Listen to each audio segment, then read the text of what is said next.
Many times in the history of our civilization, the introduction of a new thought has brought skepticism, even ridicule. Despite this, there always has remained the duty and inalienable right to tell the people the truth. The motion picture you are about to see is true. It is not fiction. Much of the information in it has never been told. You will see it here for the first time. On July 29, 1952, at the Pentagon, a press conference was held. This is the actual official transcript of that conference.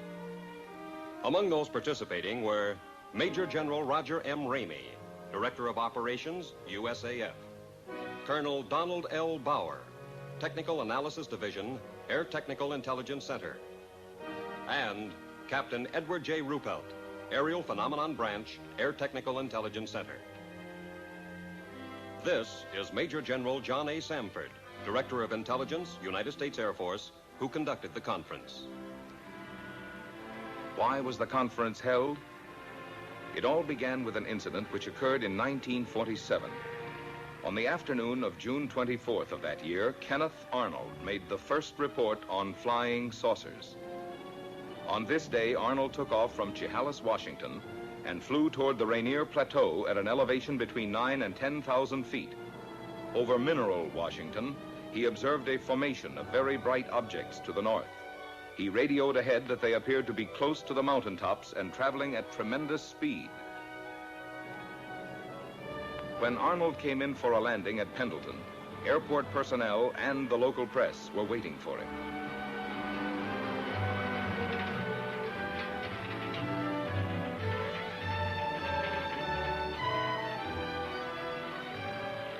Arnold counted 9 objects in echelon formation. He observed that they had no tails and described them as saucer-shaped objects. The story was picked up by the wire services. He saw what?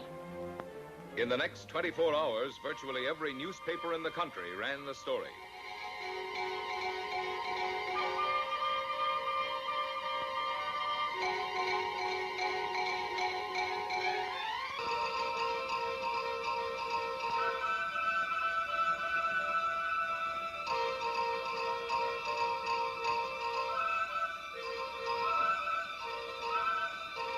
The Arnold report precipitated an avalanche of sightings from cities, towns, villages, from every section of the country.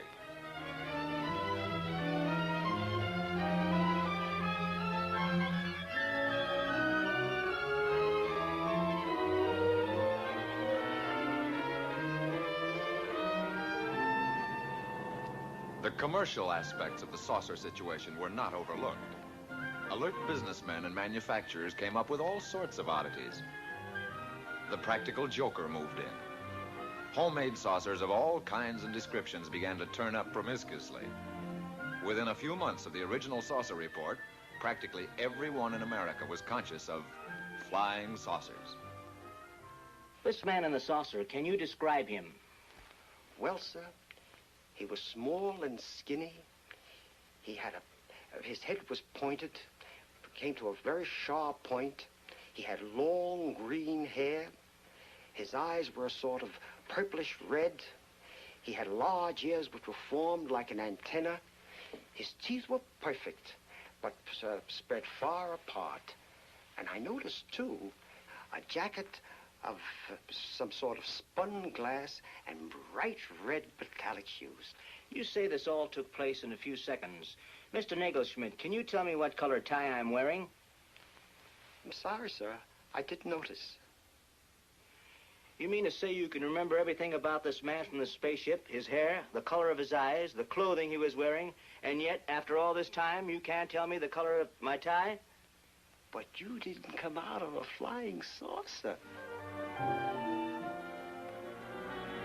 Then, at approximately 1400 on January 7th, 1948, the Kentucky State Police reported to the Fort Knox Military Police that they had sighted an unusual aircraft or object flying through the air, circular in appearance, approximately 200 to 300 feet in diameter, moving westward.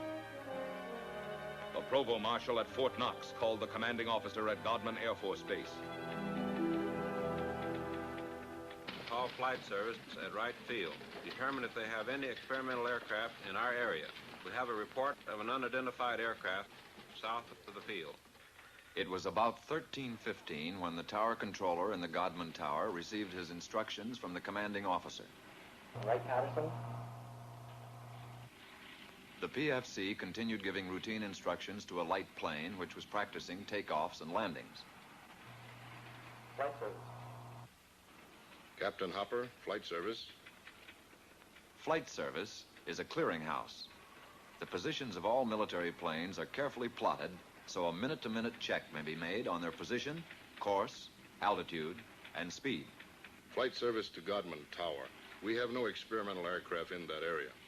However, we do have a B-29 and an A-26 on photo mission in that area. In the meantime, Lieutenant Cowan, the AACS, and the operations officer had arrived in the tower. They were joined by the intelligence officer and the executive officer. Upon hearing the information from Flight Service, the executive officer called Colonel Hicks, the commanding officer. Colonel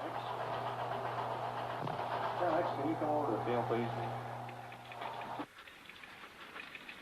At about 13:50, the tower controller saw an object south of Godman Field and directed it to the attention of the tower.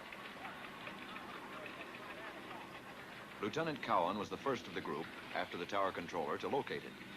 He immediately directed it to the attention of the operations officer. After observing it for a moment, he picked up a telephone and put in a second call to the commanding officer. While he was putting the call through, Colonel Hicks arrived in the tower. It was now about 14:20.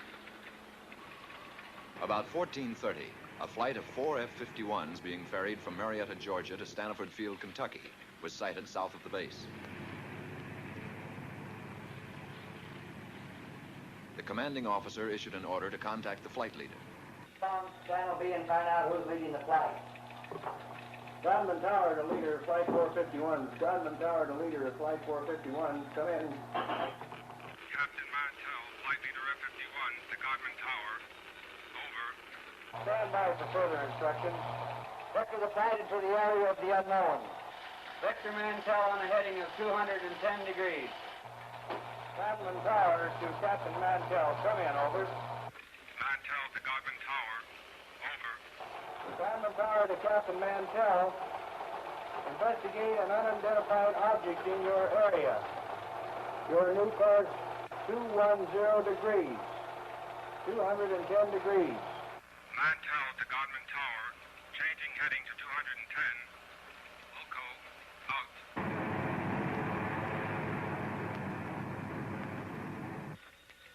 One of the ships in Mantell's formation, NG-336, piloted by Lieutenant Hendricks, requested permission to land at Stanford Field to refuel and get oxygen. Permission was granted. Captain Mantell and the other two planes started to climb toward the object. The second pilot made a similar request. Both wingmen refueled and, after getting oxygen equipment, took off again. Captain Mantell, flying NG-3869, continued climbing, outdistancing his wingmen. At 14:45, Mantell called the tower. Mantell to Tower. I see it. Above and ahead of me. I'm still climbing. A few moments later, one of Mantell's wingmen was heard. What the hell are we looking for? After a moment, Captain Mantell made a reply. Mantell to Tower. The object is directly ahead of and above me. Now moving at half my speed. Godman Tower to leader, Flight 451. Godman Tower to leader, Flight 451. Come in. Mantell to Tower. It appears to be a metallic object of tremendous size. The object now was in visual view of the tower personnel. Mantell to Tower. I'm trying to close in for a better look. I'll go to 20,000 feet. Shortly after this, Pilot Hammond, the remaining wingman with Mantell, called Mantell over his radio. Level off, Captain, until I've regained visual contact. The personnel in Godman Tower waited tensely for Mantell's reply, but he made no answer. A moment later, Pilot Hammond made another report to the tower. Mantell seemed to have disappeared. Mantell had apparently climbed beyond his wingman. At 15:25, the remaining wingman broke off and returned to Stanford Field.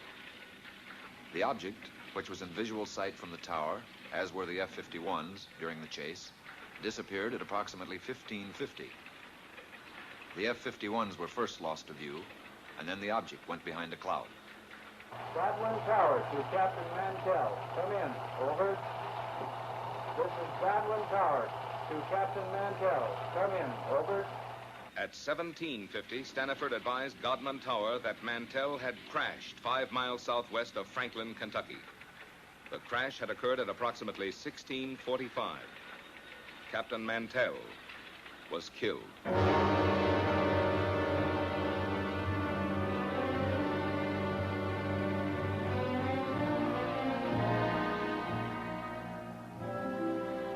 Statements were taken from all who were present in the tower during the Mantell sighting.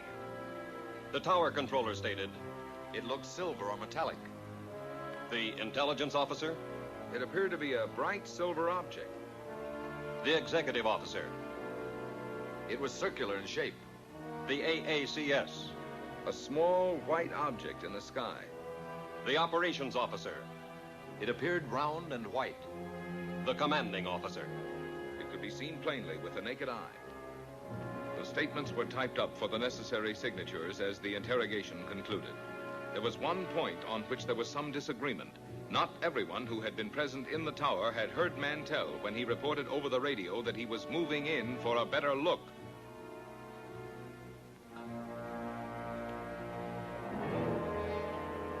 The more lurid sections of the press reported that fragments of Mantell's plane were found to be radioactive.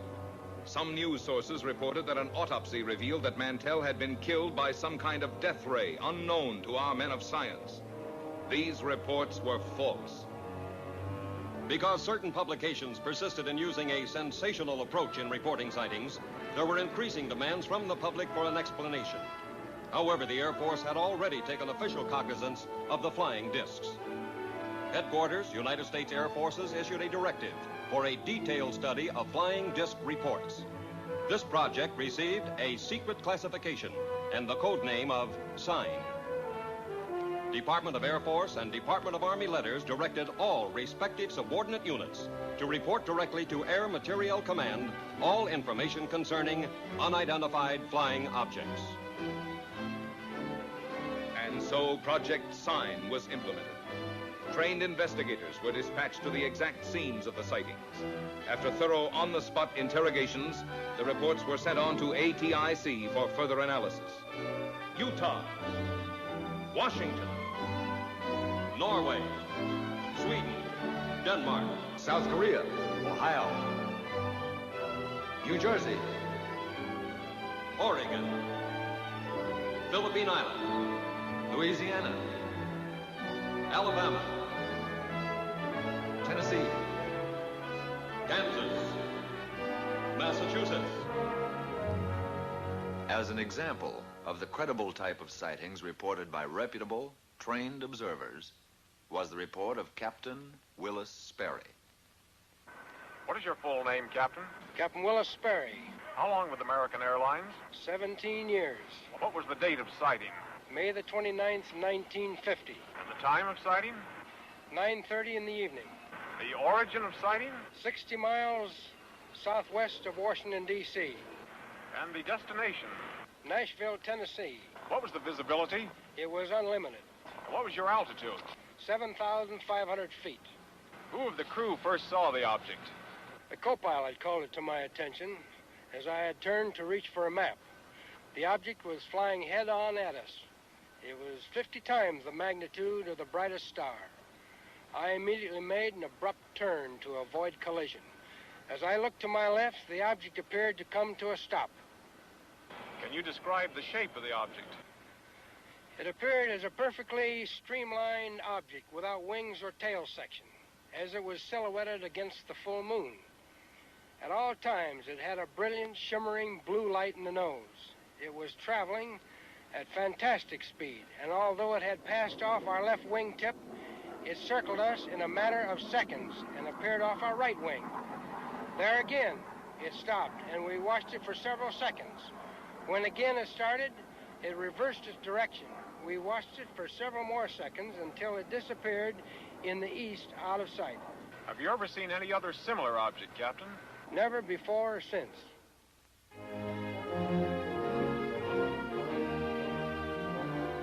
On January 9th, 1950, the press reported that Project Sign was closed. From now on, the Air Force stated its only similar activity would be the routine conventional watch for unidentified flying objects. This is the Daily News building in Dayton, Ohio. My name is Al Chop. A short time after my discharge from the Marine Corps, I paid a visit to the newspaper where I had previously worked as a reporter for 5 years. Well, Al, you rascal. Glad to see you. Good to see you. Keeping yourself. The editor was a close friend, and he tried to convince me to take back my old job on the paper. He was very persuasive, but for personal reasons, it didn't interest me. Oh, but you remember the old days here. Now it's all different. 3 hours for lunch, double time for overtime, blonde copy girls. Once he realized that my mind was made up, he made another suggestion. It was due to this casual suggestion that I walked right into the middle of the flying saucer story.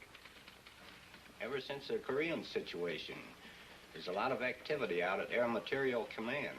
You could fit right in that public information office there. Who's the man to see out there? Friend of mine, Major Cross. I'll call him now. The idea appealed to me. I'd always been intensely interested in aviation. Also, I liked the idea of settling down in Dayton again. Both Dee, my wife, and I had a lot of friends there. It would be like coming home again. The editor set up an appointment for me at Air Materiel Command. This is what I wanted, but a man never knows what he's getting into. The next day, I went out to AMC and talked to the major. He seemed satisfied with my newspaper background. I was interviewed by a personnel official who filled out the necessary papers preliminary to an Air Force security check. Full name? Albert M. Chop, C-H-O-P. Age? 35. Married? Wife's name? Dolores. Children? Girl, age 11, boy 5.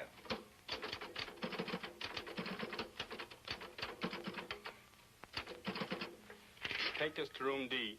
Thank you. Shortly after, I went on the AMC payroll on the PIO desk. I soon shook down into the routine of the public information desk. There was a wide diversification of projects for which I wrote material. Most of it was released as newspaper copy, with an occasional article published in the magazines. I wrote a piece on a portable printing press that could be set up close to the front line. These presses printed daily bulletins, which proved of great value in sustaining morale of frontline troops. I did a few pieces on helicopters, which were coming into wide use in Korea. Newsweek magazine printed this, and it also appeared in many of the country's leading newspapers. Then, one morning about 10 o'clock, I got a call from a newspaper editor in Boston. The Boston editor wanted confirmation or official information on a flying saucer report out of Sioux City, Iowa. I told the editor that Project Sign had been officially closed. He was insistent, so finally I called Air Technical Intelligence Center. No, Chop. We have no report on Sioux City or any other sighting. You people on PIO desk ought to know we've closed Project Sign. For the next couple of hours, calls came in from newspapers all over America.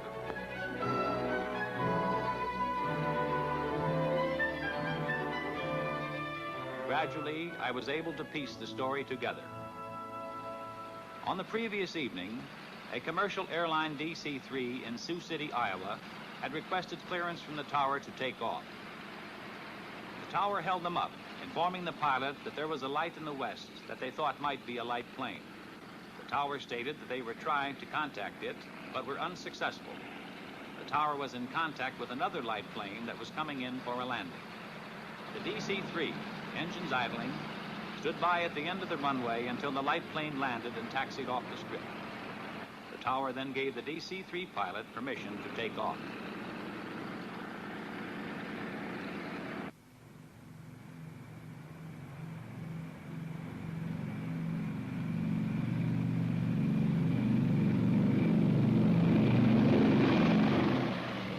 the DC-3 climbed for altitude, an unidentified light suddenly closed in. This was the object that the tower unsuccessfully had tried to contact by radio. The tower observed this and radioed the DC-3, but the light had already been observed by both the pilot and co-pilot. Suddenly, the light accelerated and made a head-on pass at the plane, which swerved to avoid a collision. It zoomed past them, close to their wingtip. The pilot called the tower and described the object as a B-36 without wings. After being observed by several passengers, the object suddenly zoomed straight up and disappeared. About noon, 2 reporters came in asking for information on the Sioux City sighting. What's new on this saucer story, Al? We have nothing on it. Project Sign is closed. ATIC is no longer investigating these things. How stupid can they get? How can they drop an investigation when there are things going on like this Sioux City incident? Look, George, I don't make policy around here. I've got a job, and I take my orders just like everybody else. They insisted I make another call for verification with ATIC. I indicated to one of the reporters to pick up the extension and listen in, so he, too, could hear. Yeah, hello, Major. Al Chop. A couple of reporters here want some information on Sioux City. Look, Al, the answer is the same. The project is closed. I told you that before. Yeah, thanks, Major. You heard the man. This thing doesn't add up. Those men saw something up there. Oh, there's probably some simple explanation for it. Don't tell me you guys believe this saucer bunk. You're just sitting on a story, Al. Well, you believe what you like. But personally, I think this whole saucer business is pure, unadulterated bunk. One day, shortly after the Sioux City incident, I went over to get a story on a former German scientist. Area B was a maximum security section. The story appeared in the New York Times. I had obtained the background on the scientist from the files. He was formerly one of the top men at Peenemünde, Germany, one of the key figures participating in the successful development of the V-2 rocket. This scientist had succeeded in developing a 98.8% pure aluminum oxide. These crucibles were vital to our nation's defense. They were used to melt super-hard metals needed to build turbine blades for our jet aircraft. Tell me, young man, what new reports are you getting on unidentified flying objects? Flying saucers? Oh, they keep coming in every once in a while, but we don't take them too seriously. Oh, no? Of course not. It must be amusing to a man in your line of work to hear about all these screwball reports. It is my firm opinion that these sightings should be investigated most meticulously. You don't believe that these flying saucers actually exist, do you? And how can you be so certain they don't, Mr. Chop? Well, I just don't believe it. Our minds should be open on all subjects. Wrong conclusions are usually the result of lack of comprehensive analysis. Of course. Well, thank you, Doctor. I won't take up any more of your time. And I'll let you read the article before I send it in. Thank you, Mr. Chop. I'll be looking forward to it.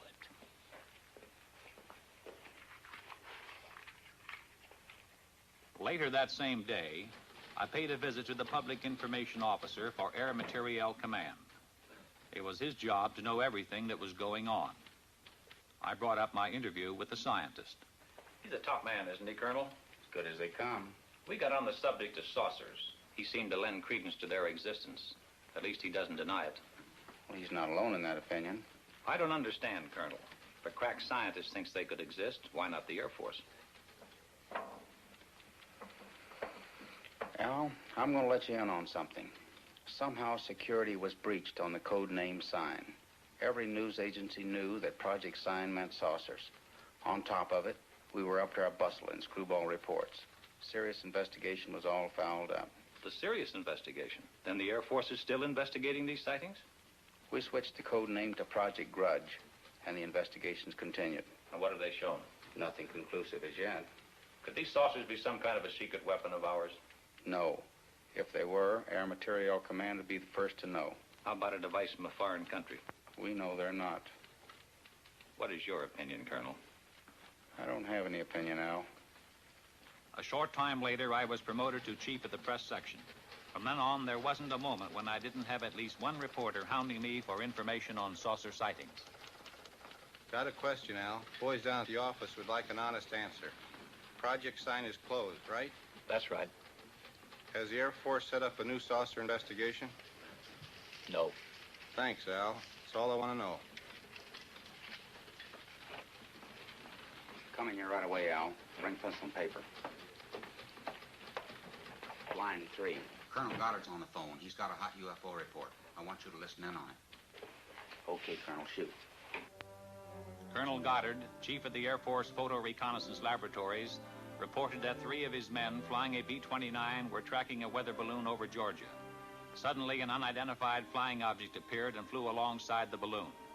After a few moments, the object dived and made a pass at the balloon, then proceeded to disappear. When the balloon was recovered, it had a 6-foot rent in it. Colonel Goddard's men believed this unidentified flying object made the tear in the balloon. Goddard vouched for his men making the report, stating that they were highly experienced and reliable Air Force personnel. Thank you, Colonel. Think it could be a lightning bolt? Goddard wouldn't call about a lightning ball. Didn't any of his men have a camera? No, they were tracking it with binoculars. That's something I don't get, Colonel. Wouldn't you think that somebody, somewhere, would have shot a picture of one of these things? Oh, we've got plenty of photographs. But the trouble with still pictures is they're too easily faked. What about a motion picture? Could that be faked? Oh, trick shots are possible, but not without complicated and expensive laboratory equipment, highly skilled men. Even then, motion picture experts could easily determine fakes. That eliminates some joker faking a piece of motion picture film in his garage. It'd be practically impossible to get away with that. Well, I guess that's why you have no movies of them, Colonel.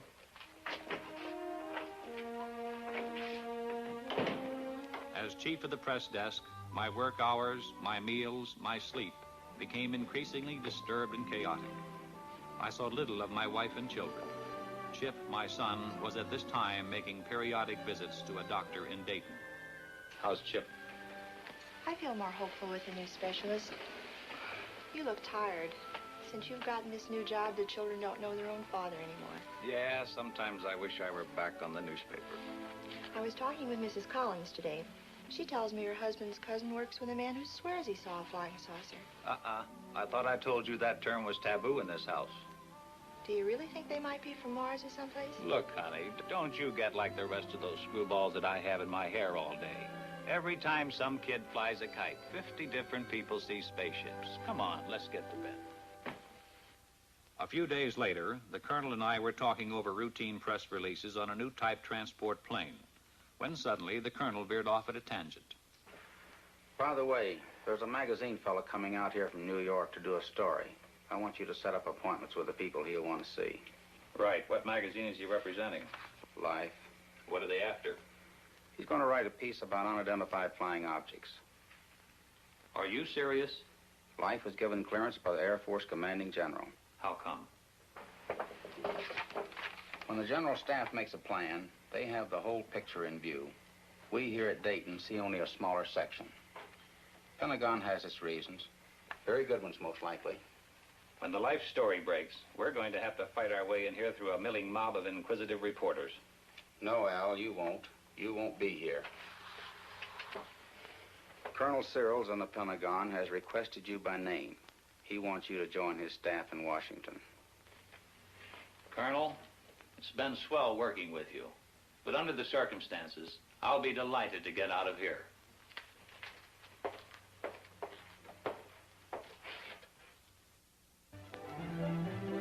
Upon my arrival in Washington, I was assigned to Air Force Press Desk, room 2E765 in the Pentagon. My last official act at AMC had been to arrange the conferences and briefings for Life magazine. I was in Washington only a short time when Look magazine submitted the galley proofs of their saucer article to my desk. I put the Look article through to security review. Now I felt free to settle down in my new job. I checked in with the press section of the United States Senate, House of Representatives, and Department of State. I paid the required visits to the information departments of the Army, Navy, and Marine Corps. I covered the Civil Aeronautics Administration and other agencies with whom I would be working in close contact. By now, I figured I was through with flying saucers for good. But the Pentagon had other ideas. Because of my previous experience, I was assigned to unidentified flying objects. I was back in the flying saucer business. In the activity of setting up housekeeping and getting adjusted to the new job, I completely forgot about the Life magazine article. Also, I was able to spend more time with Chip. My son had been deaf in one ear since infancy, and it was difficult for him to play with other children. I had settled down to a regulated home life, but it was only a lull before the storm.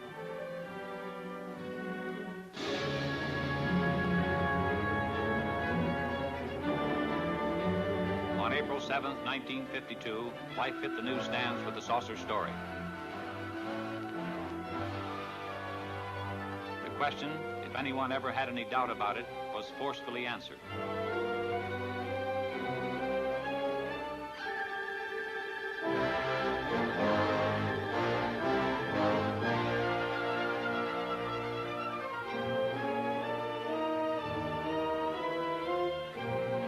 The public, America as a whole, had an intense, avid interest in the subject of flying saucers. The first few days following the Life story were chaotic. Naturally, my desk was an exposed point, and I was under an incessant barrage by newsmen. Shortly after the Life story, Look's coverage of saucers hit the newsstand. Their story featured a saucer map, including a statement by the commanding general, U.S. Air Force, Hoyt Vandenberg. Vandenberg stated, "The Air Force is interested in anything that takes place in the air. This includes the aerial phenomenon commonly known as flying saucers. Many of these incidents have been satisfactorily explained. Others have not." Project Grudge was expanded and augmented. The classified name Grudge was dropped. The new code name for the UFO investigative project was Blue Book. The general appointed Captain Edward J. Ruppelt of ATIC at Wright-Patterson as officer in charge of Project Blue Book. Ruppelt's department was designated as Air Phenomenon Branch, Air Technical Intelligence. At Ruppelt's disposal was a large staff of distinguished scientists, both military and civilian. One day, Major Dewey Fournay of Current Intelligence Branch sent for me. "Will you come in here a minute, Al?" Major Fournay was intelligence technical analyst and UFO monitor. "Thanks, Captain." "Al, I just got a call from Captain Ruppelt. A Navy photographer named Newhouse has made a sighting near Tremont in Utah. He got some UFOs on film." Motion pictures? Motion pictures. This film should prove interesting on a comparative basis. Comparative with what? With the Montana film. ATIC's had it for some time over at Dayton. You mean ATIC has had motion pictures? Why wasn't I told about it? You're being told about it now. Can I see these films? Ruppelt has the Newhouse film. It's back at Dayton being processed and analyzed. But I can show you the Montana film. This film was shot August the 15th, 1950. It was taken in Great Falls, Montana by Nick Mariana. Immediately after we were notified of the sighting, we sent an intelligence man to get a first-hand report. My name is Nick Mariana. For the past 6 years, I've been the general manager of a minor league baseball club called the Electrics. We play out of Great Falls, Montana, and are a farm club of the Brooklyn Dodgers. On August 15th, 1950, at Legion Ballpark in Great Falls, Montana, after a couple of hours in the clubhouse office, I went up into the grandstand to call the groundskeeper. As I reached the top of the stairway, I glanced northward to the tall Anaconda Copper Company smokestack to check the direction of the wind from the white smoke. Force of habit, I suppose, because our outfielders use it as an indicator on defensive play. As I looked up, I saw two silvery objects moving swiftly out of the northwest. They appeared to be moving directly south. The objects were very bright and about 10,000 feet in the air. They appeared to be of a bright, shiny metal, like polished silver. Both were the same size and were traveling at the same rate of speed, which was much slower than the jets which shot by shortly after I filmed the discs. Suddenly, they stopped. It was then I remembered the camera in the glove compartment of my car. I raced downstairs, yelling for my secretary, Miss Virginia Ronick. The distance from the top of the stairway to my car is about 60 feet, and I must have made that in about 6 jumps. I asked my secretary if she saw anything, and she said yes, 2 silvery spheres. I unlocked the glove compartment of my car, took out the camera, turned the telephoto lens on the turret into position, set the camera at f/22, picked up the objects in the viewfinder, and pressed the trigger. The discs appeared to be spinning like a top and were about 50 feet across and about 50 yards apart.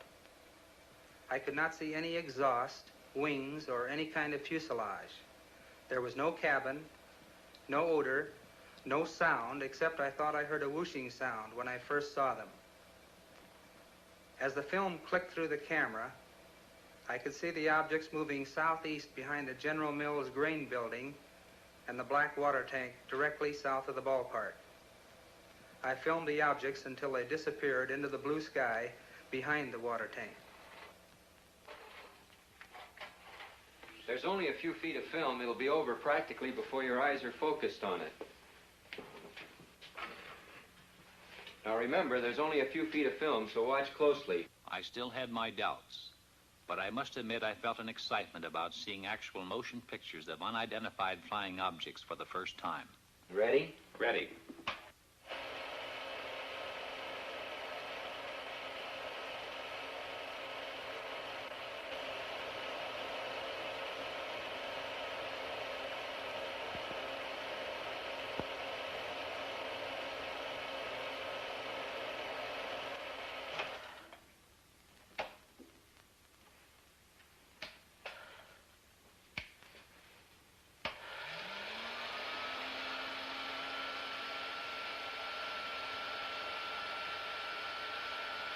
What do you make of it? You saw what I saw. What's your opinion? I'll run it again.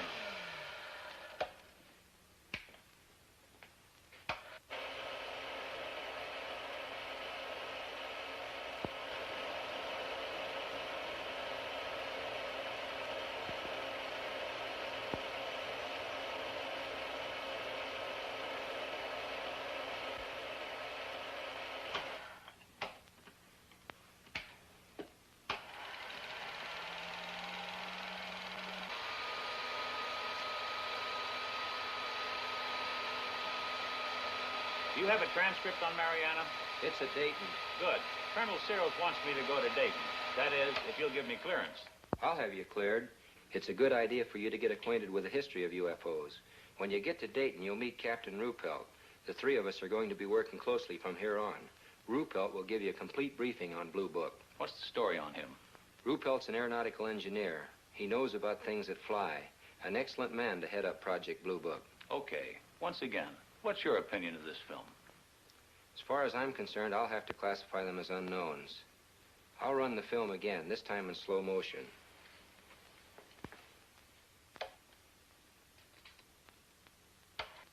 This time I strained my eyes to study the film. The Air Force analysts, by measuring the angular velocity of the objects and by computing their speed, had determined that they were not balloons.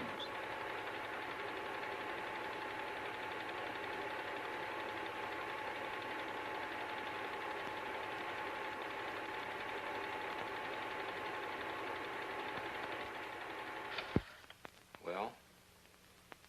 There was something up there in that sky. And if they were not balloons, I don't know what to think. You better get going to Dayton.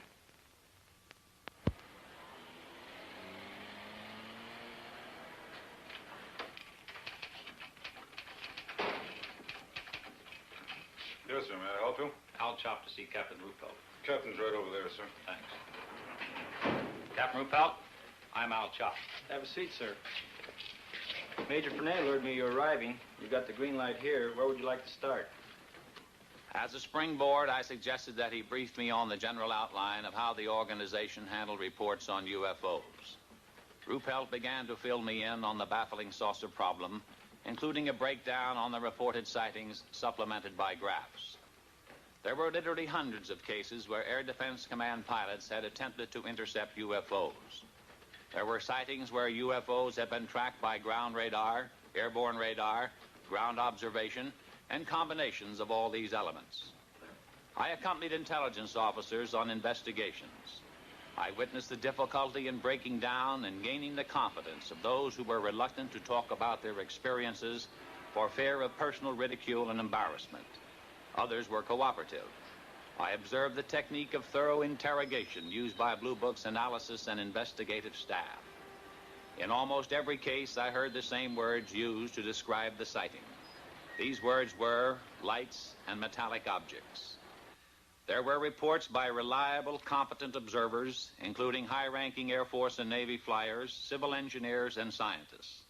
I learned that the staggering total of over 3,500 reports had been received. Quite a few of these sightings are unsolved. Approximately 85% of the sightings are designated as solved. According to this document, 14.3% of all sightings are officially designated as unknown. The newsmen keep hitting me with the unsolved cases. Anyway, solved is a big word. How do you solve them? There's nothing hit or miss about it. I'll show you. On December 1st, 1952, between 4:30 and 5 o'clock in the morning, several major airports in this area reported a single round object.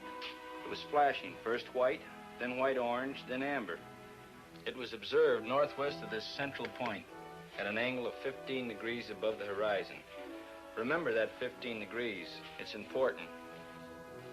Reports arrived here from Teterboro Airport, Westchester Airport, Newark Airport, LaGuardia Airfield, Idlewild, and Mitchell Field.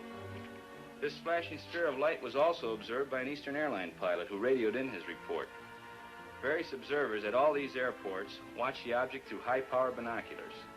When the report arrived here, we checked the weather in that area with Air Force Weather Bureau. That night, at that time, there was no temperature inversion. We got in touch with Navy Balloon Project Center at the University of Minnesota. That gave us an exact schedule of balloons released from that center. We got similar information from every other point where weather balloons are released through Air Force Balloon Plotting Center at Lowry Field, Denver. We contacted Air Force Weather for wind conditions and velocity at the altitude of known balloons. A precise computation of balloons in the air and known wind conditions definitely removed balloons from the picture. We checked with Flight Service to determine if any aircraft were in the vicinity on the bearing at that time. There were no aircraft. And still this thing was up there all the time, being observed by various personnel from airfields all over that area? Correct, and they were seeing it. We checked with our contract astronomer at a leading university in the locality and gave the astronomer the angle of elevation and bearing of the object. Remember, the object was observed at an angle of 15 degrees above the horizon, and I told you that was important. It proved to be the conclusive factor. Our astronomer reported that at the time of the observation, the planet Jupiter was 15 degrees above the horizon and on the angle of elevation and bearing of the object. There's no doubt about it. What all these people saw was Jupiter. What made the light flash? Atmospheric conditions. The same conditions that make the stars appear to twinkle. You people really go into these things. We try. In over 80% of the cases, we come up with the correct answers. We don't get the correct answers in all the cases. What about the motion picture made by this Navy man, Newhouse? We're working on that. How does it look? Impressive. Can I see it? It's being analyzed. When the film is available, will I be able to take a look at it? As soon as analysis is completed, you'll see it. Satisfied? Yeah. How long will that take? About a week. We're doing an exhaustive check on the Newhouse stuff. Really putting it through the ringer. When we're through, we'll forward a print to the Director of Intelligence with a complete report of our analysis. Fill me in on Newhouse. Would you consider him a qualified observer? He rates as a top flight observer, an extremely competent one. Immediately upon getting word of his sighting, he dispatched an investigator from Travis Air Force Base to interrogate Newhouse. The exact date of his sighting was July 2nd at 11 a.m., Mountain Standard Time. I was driving on U.S. Highway 30 South with my wife and our son Delbert and our daughter Ann. We were on our way from Washington, D.C. to Portland, Oregon on vacation before reporting to my new duty station at the Aviation Supply Depot, Naval Supply Center, Oakland, California. About 7 miles after we passed through Trail Mountain, Utah, my wife noticed a group of objects in the sky which she could not identify. I pulled over to the side of the road, stopped, got out, looked up, and saw the objects. There were about 12 of them in a rough formation, proceeding in a westerly direction. They were like nothing I'd ever seen before, although I've logged some 2,000 hours in the air.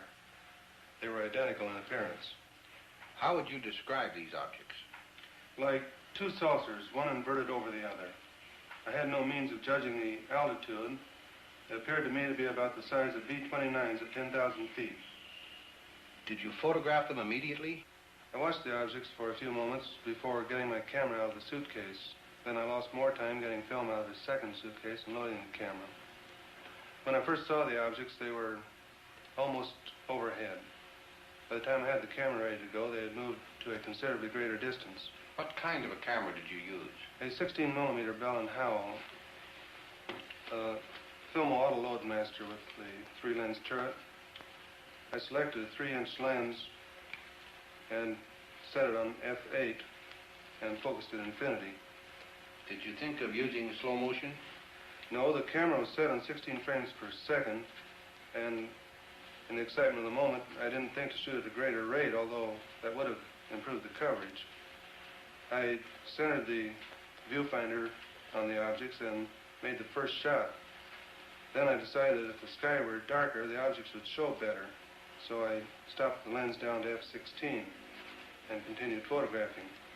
This proved to be a mistake, as the quality of the film would have been better had I left it at f8.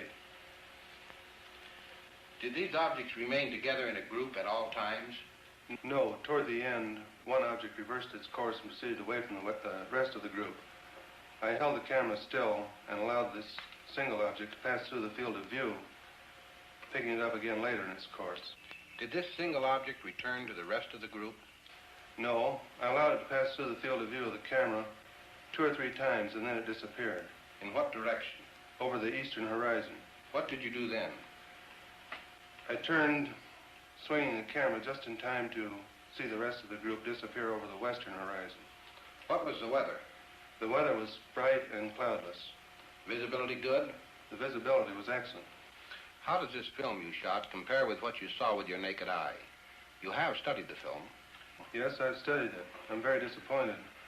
The film falls far short of showing what I saw with the naked eye, due to the delay in getting the camera started and my error in exposure.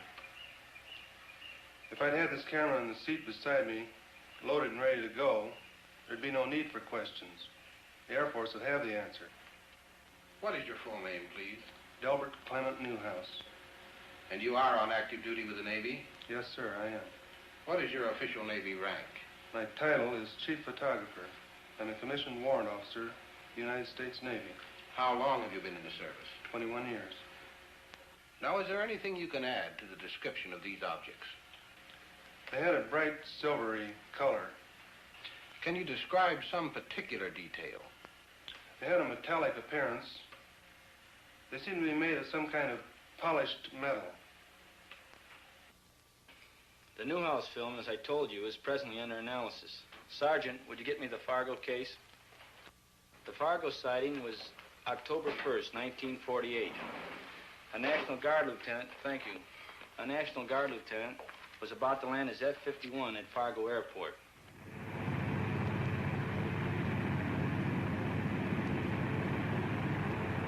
Captain Ruppelt gave me the details from the record. The pilot, after a routine patrol flight, was cleared by the tower to land when he asked, "Anything in the way?" "There's a Piper Cub below you. Nothing else in the air." I see the Piper Cub. I see another light about 1,000 yards ahead of me. It looks like the tail light of a plane. "I can see you, but I can't see the light you're observing." The pilot told the tower he could see it and was going to close in and try to make identification.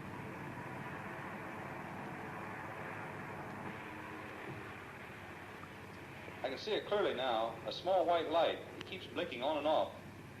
As he approached it, the blinking light became clear and steady. Suddenly, it pulled into a sharp left bank. I think this thing is going to make a pass on the tower. "I see it now. I see it." The pilot dived on the light And although he brought his manifold pressure up to 60 inches, he reported, I can't seem to catch up with the thing. It's gaining altitude and it's just made an impossible turn. A 90-degree turn to the left. You're right. It's gaining altitude on you. And it's still in a very tight left turn. By that time, they were at 7,000 feet, when, suddenly, the light made a 90-degree right turn. It's headed straight at me. The light passed directly over your canopy at, I estimate, about 500 feet. The object suddenly shot straight into the air. The pilot followed it to 14,000 feet when his plane went into a power stall.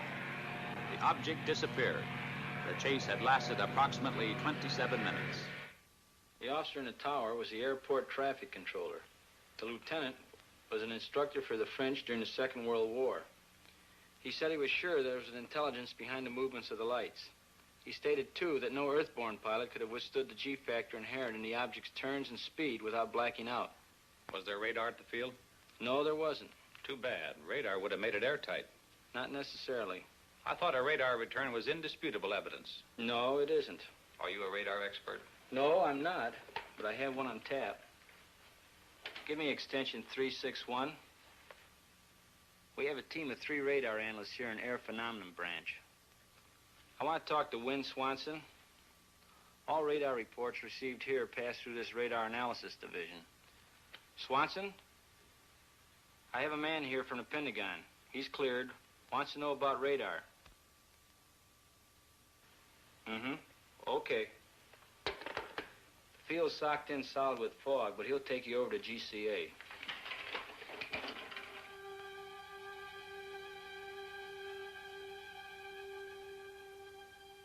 This is ground control approach. With zero visibility, GCA picks up the aircraft coming in, and by means of the pips on their scope, can talk them into a landing. Now, this scope here gives the aircraft in the area.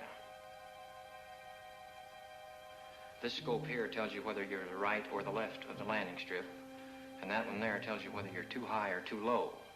Now, the next scope is the same as this one, except that it gives you more accuracy. Patterson, GCA. This is Air Force 2162, past Fairfield, fan marker inbound. Request landing instructions. There you can see him on the screen. And you can track him all the way in. He's flying blind.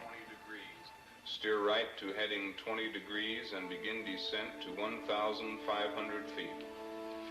This is Air Force 162, steering 20 degrees, descending to 1,500.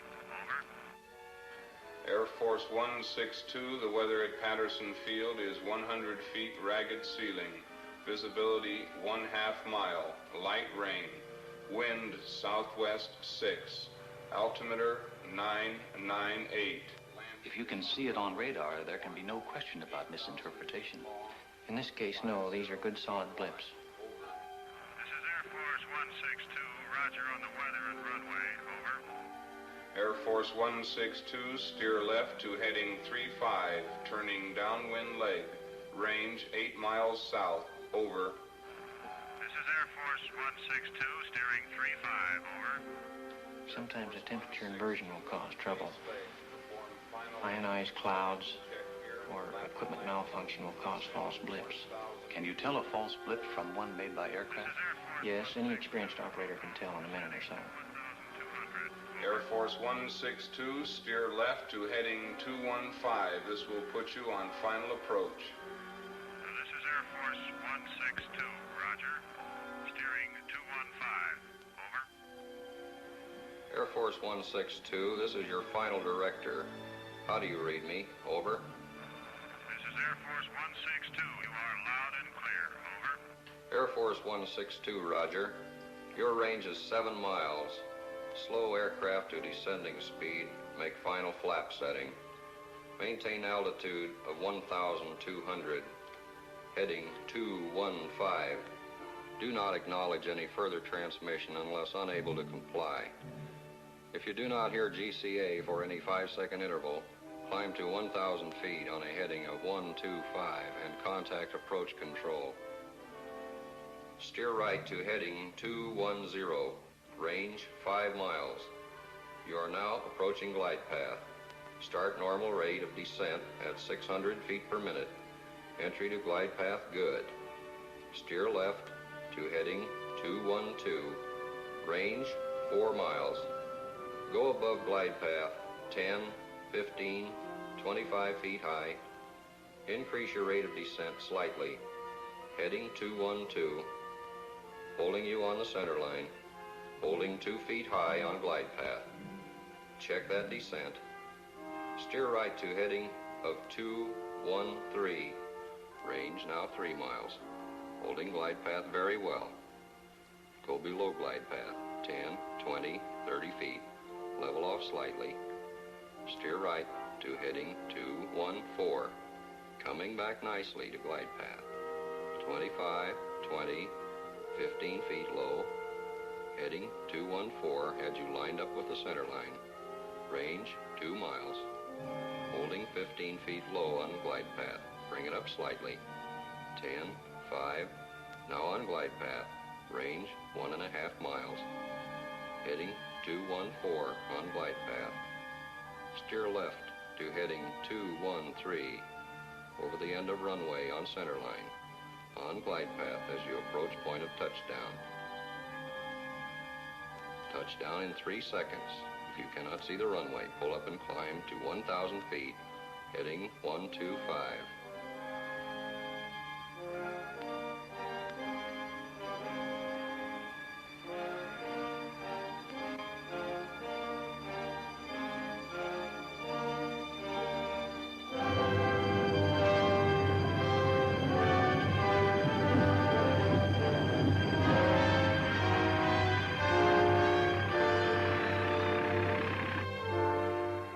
Safe at home.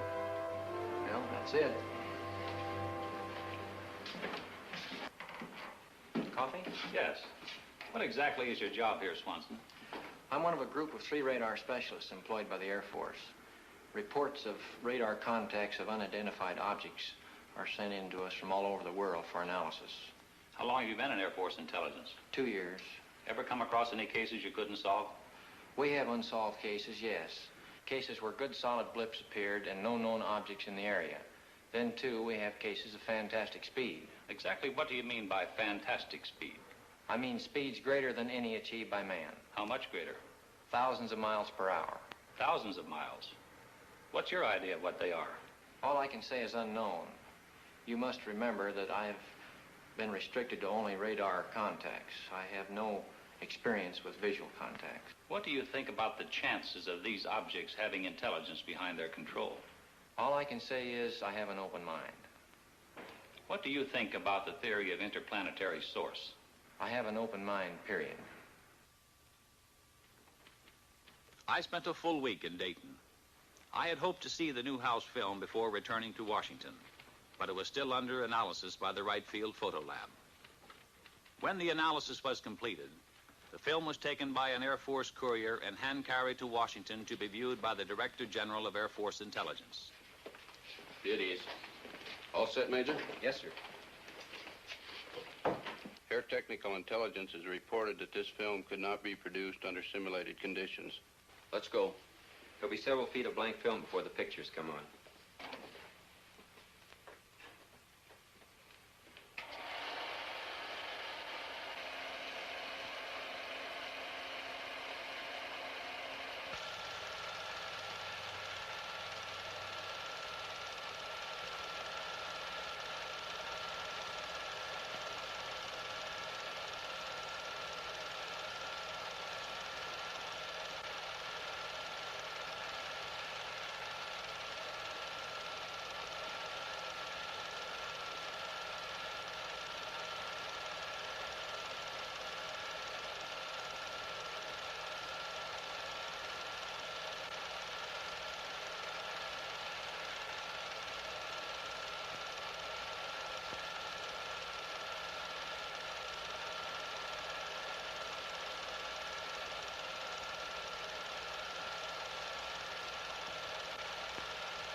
The film, as Newhouse had predicted, was in bad condition, but the chief interest was in movement, speed, and light source. After a moment, the general asked to see it again.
How about that?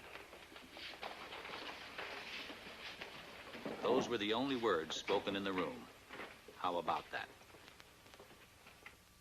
A few days later, Major Fournay had some news for me. We got the analysis of the Newhouse film from Air Materiel Command. What does it show? Not birds, not balloons, not aircraft, not faked. With the telephoto lens used, weather balloons within 5 miles distance could have been determined on the film.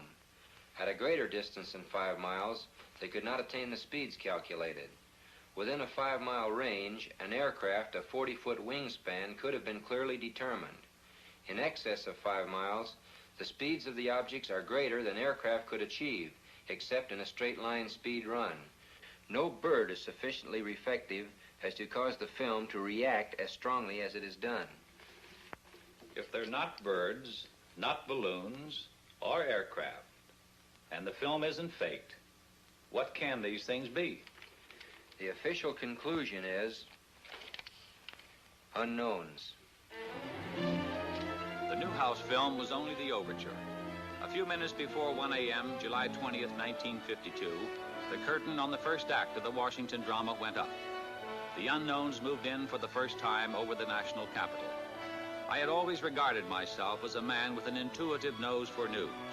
So, through the first Washington sighting, while the saucers hovered over the city, I was in bed, sleeping soundly through it all. When I reached my desk that morning, we were flooded with newspaper queries. Telephones were jangling throughout the day. Irate editors from all over the country were insistently demanding more specific information. Newsmen from the wire services, reporters from local and out-of-town newspapers were hemming me in, belaboring me with questions for which I had no answers. For the first couple of hours, we at the press desk had a terrible time getting the story straight ourselves. But bit by bit, I managed to piece it together. There had been both visual and radar contacts. Andrews Field, the Air Force installation, had radar returns similar to those on the CAA radar. Jets had been scrambled in an attempt to make an intercept with the UFOs, but they had not been successful. The week after the Washington saucer sighting was a mad, chaotic one. The story was headlined from coast to coast. As the PIO man assigned to answer saucer questions, I had been under an incessant barrage of inquiries day and night by newsmen. I could get no sleep, no rest at all. Among other things, the Washington Daily News published an interview with Harry G. Barnes, Senior Air Traffic Controller, Civil Aeronautics Administration. Barnes stated, "There is no other conclusion I can reach but that for 6 hours on the morning of the 20th of July, there were at least 10 unidentifiable objects moving above Washington. They were not ordinary aircraft. I could tell that by their movement on the scope. I can safely deduce that they performed gyrations which no known aircraft could perform. By this I mean that our scope showed that they could make right-angle turns and complete reversals of flight. Nor, in my opinion, could any natural phenomena account for these spots on our radar." Then, exactly a week later, it really broke loose. It was the night of July 26, 1952. At 10:30 p.m., I received a phone call from Ray Nathan at CAA. Hello. Chop? Yeah. Ray Nathan, get down here right away. What's up? The radar at Washington National is picking up unknown. Again? The press is hounding me for a statement. I don't know what to tell them. Dee, bring my coat and the car keys. Stall them off. I'll be right over. A couple of guys from Life magazine are here with a camera. Stall them, too. What's the matter? Radar is picking up unknowns over the capital. Don't wait up. At 11:10 p.m., Major Forney received a call from Lieutenant Colonel Thomas, Air Force Intelligence Duty Officer at the Pentagon, informing him of what was going on at Washington National. As I raced to the airport, I kept glancing up through the windshield, expecting to see the things, but everything seemed normal.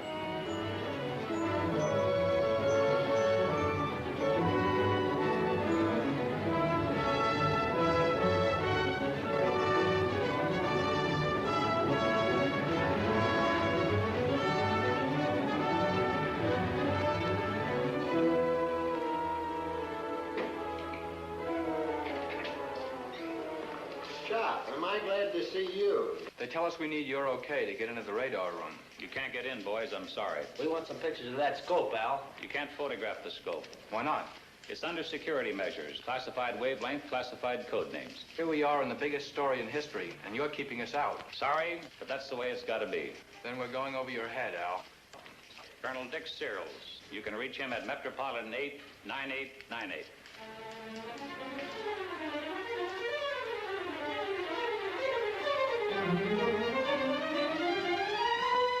Another one. Look at him go. One of them is an airliner. It's a slightly different shape. Did you alert the Air Force? I called Air Defense Command. What'd they say? They're scrambling a couple of jets. Same as last week? Uh-huh. Could this be caused by temperature inversion? Inversion? That is an inversion, and it's different than the ground clutter we pick up. Did you call the Air Force Command Post at Pentagon? No, we work through Filter Center. I'd better call them.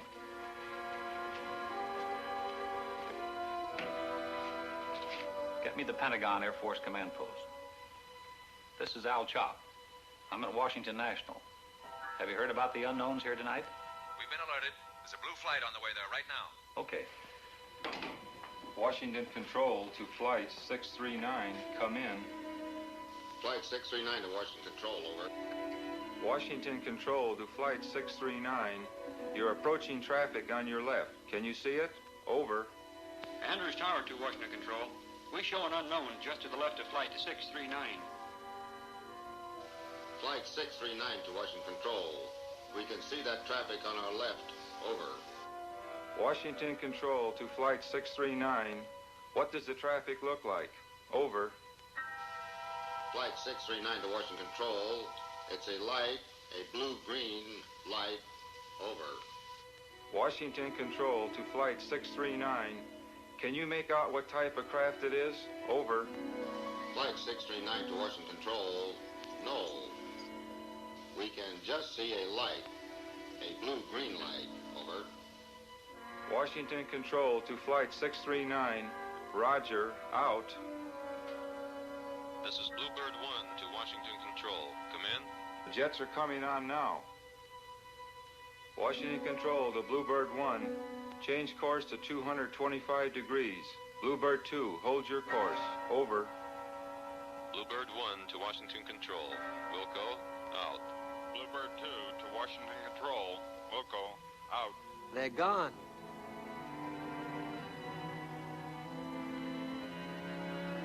Andrews Tower to Washington Control. All our unknowns vanished shortly after the jets appeared. Do you still have any of the unknowns? Over. Washington Control to Andrews Tower, the same thing happened here. Out. Washington Control to Bluebird 1, all the unknowns had disappeared. You say those returns are the same as those you got last week? The same as last week. At this point, Major Forney arrived with a Navy electronics intelligence officer. Gone? Like that. As soon as the jets came on the scope, the unknowns left.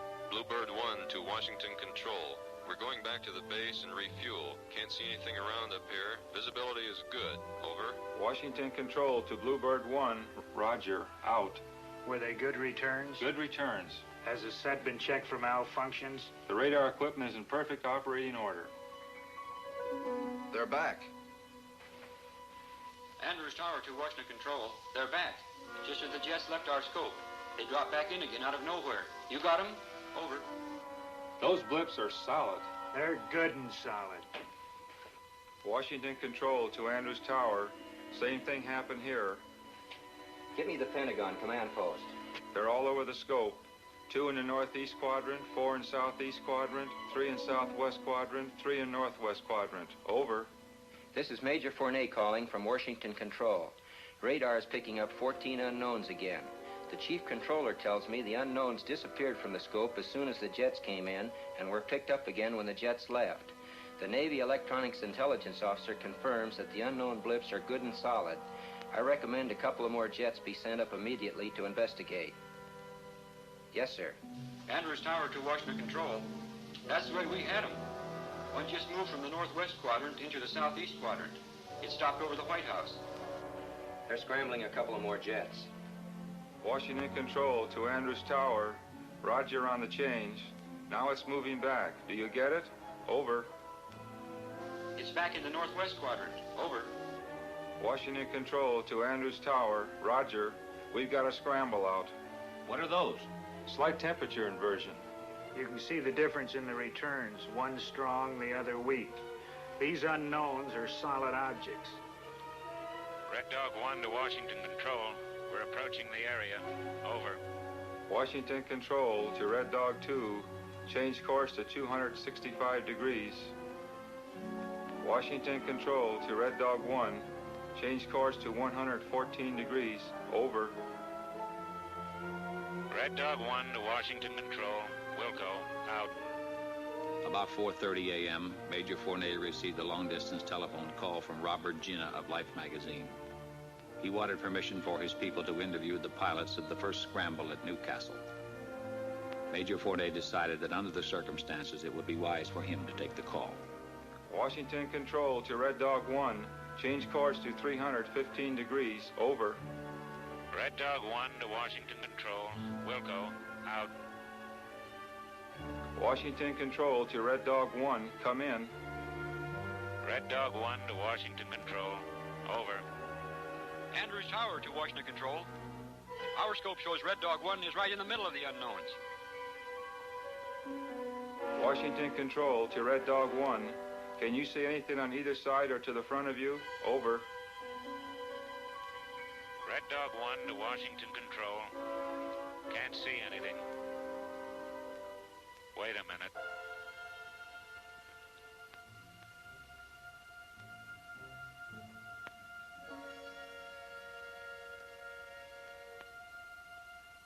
I see him.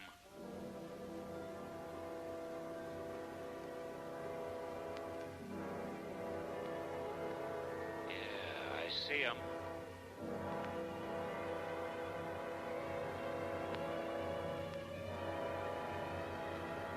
They're all around me.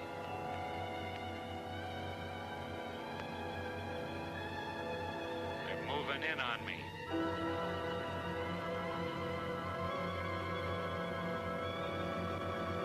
They're coming closer.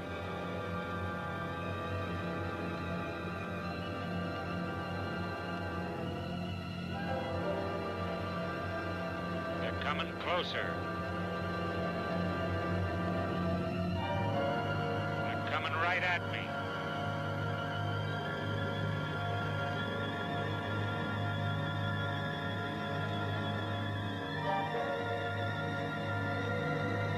Hold it.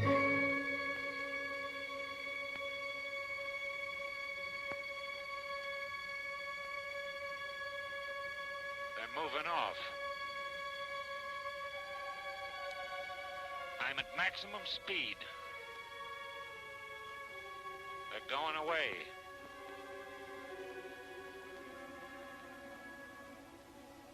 They're gone. I can't see them.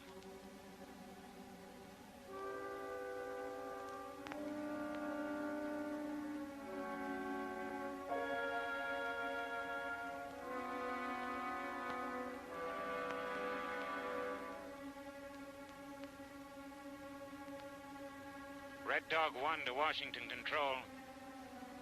I've been given permission to return to base. Over. Washington Control to Red Dog 1. Roger. Out.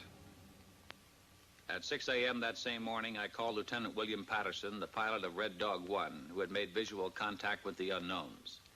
He could add nothing more to what he had reported to us over the intercom. Later that same morning, the White House placed a call to the Pentagon. Captain Ruppelt, who had flown in from Wright-Patterson and who was only beginning his analysis of the sighting, got the call from the White House. Yes, sir. It appears to have been caused by temperature inversion. Yes, sir. We've had cases where radar blips have been caused by temperature inversion. This was Captain Ruppelt's report to President Truman.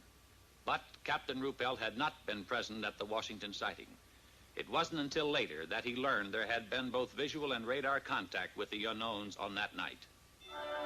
On Monday morning, an avalanche of calls from newspapers throughout the nation jammed the trunk lines at the Pentagon. The relentless pressure continued.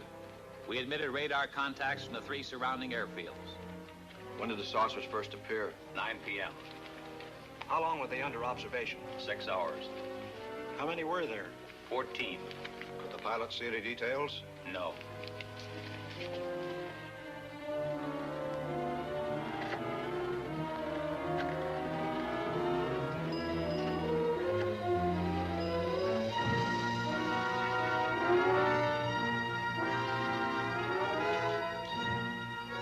In an interview which appeared in the Washington Times-Herald, Lieutenant Patterson, pilot of Red Dog 1, said he concentrated on one of the bright lights, but it outran him.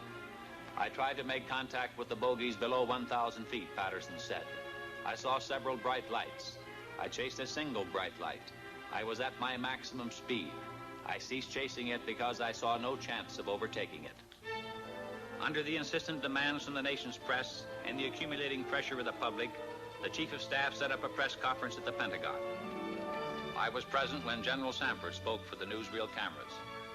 The Air Force interest in this problem has been due to our feeling of an obligation to identify and analyze to the best of our ability anything in the air that may have the possibility of threat or menace to the United States.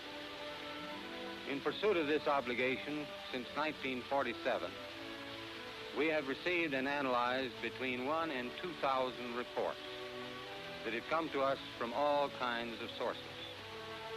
Of this great mass of reports, we have been able adequately to explain the great bulk of them, explain them to our own satisfaction. We've been able to explain them as hoaxes, as erroneously identified friendly aircraft, as meteorological or electronic phenomena, or as light aberrations. However, there have been a certain percentage of this volume of reports that have been made by credible observers of relatively incredible things. It is this group of observations that we now are attempting to resolve. We have, as of date, come to only one firm conclusion with respect to this remaining percentage, and that is that it does not contain any pattern of purpose or of consistency that we can relate with to any conceivable threat to the United States. We can say that the recent sightings are in no way connected with any secret development by any agency of the United States. When I left the Pentagon that evening, General Sanford's words kept running through my mind. Credible observers of relatively incredible things.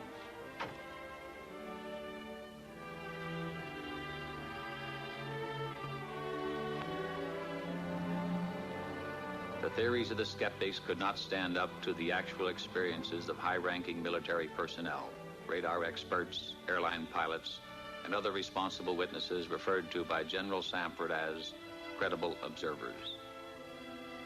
I started to walk through the streets of Washington, the words remaining with me, credible observers of relatively incredible things. I recalled, when I first joined the project at AMC, how I regarded with disbelief the whole subject of flying saucers. But piece by piece, the evidence had crystallized, until now, in my opinion, there was no doubt as to their existence. Now, so far as I was concerned, it was no longer a question of whether or not there were unknown objects flying in our atmosphere. For me, the only questions that remained were, what are these objects? Where do they come from? To me, the evidence indicated intelligence behind their control, and by now the belief that their source was interplanetary was no longer incredible.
This is the Montana film, projected exactly as it was photographed.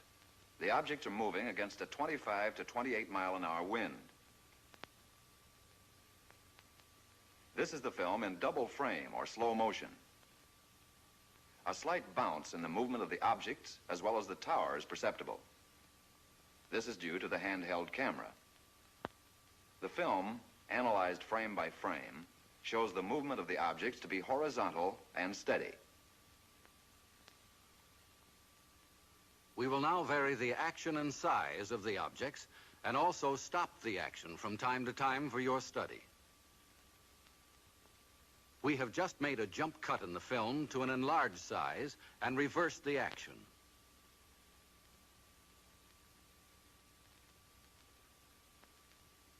You are now seeing the objects exactly as they were photographed, but from a closer perspective.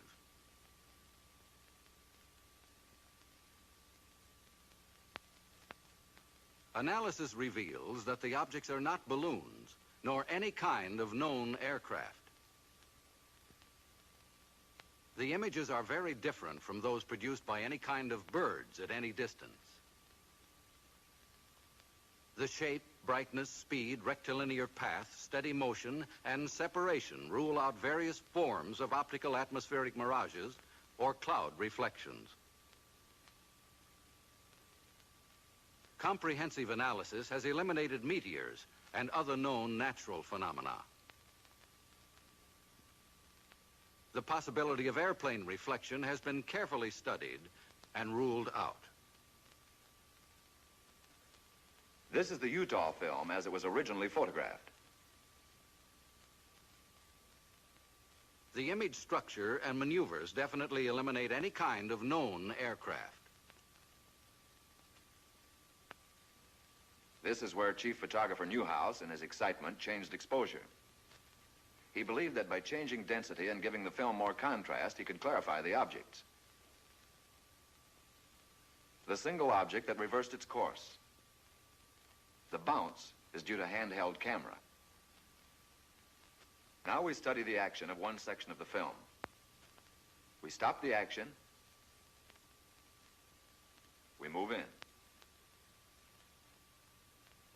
Within a 5-mile range, aircraft could be determined. In excess of 5 miles, the speeds are greater than aircraft can achieve, except in straight-line speed runs. The movement here follows an elliptical or circular pattern. Microscopic examination reveals that the objects are well focused. Their size varies from 1/6 to 1/10 the size of the moon, as it appears to the naked eye. Their form is circular and sometimes elliptical. This fits the commonly used flying saucer description. Observe the object in the upper left corner. We move in to study the action. The object upper left will go out of frame on widescreen projection.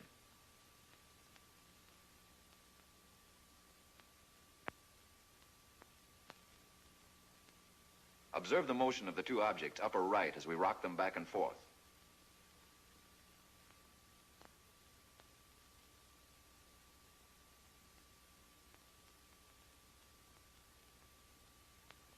Now we move over and up on the frame to make a closer study of the object in the upper left corner. Examine this object closely. Compare it with those objects you saw in the Montana film. These films were taken approximately 2 years apart, hundreds of miles apart.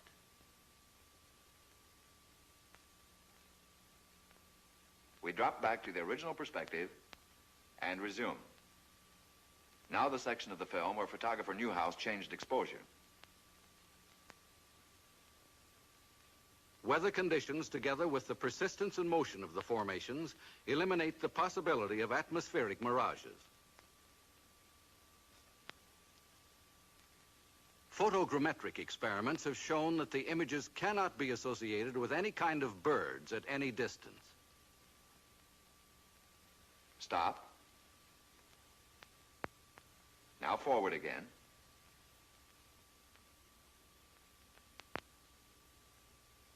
Stop.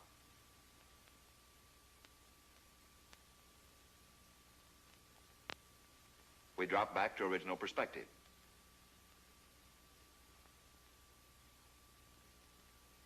Now once again, and for the last time, the Utah film. The objects cannot be associated with any known balloon observations. For the last time, the Montana film.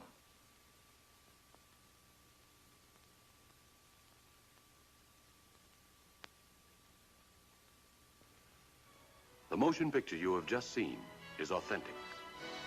It is substantiated by documentation, eyewitness accounts supported by affidavits, and official government reports.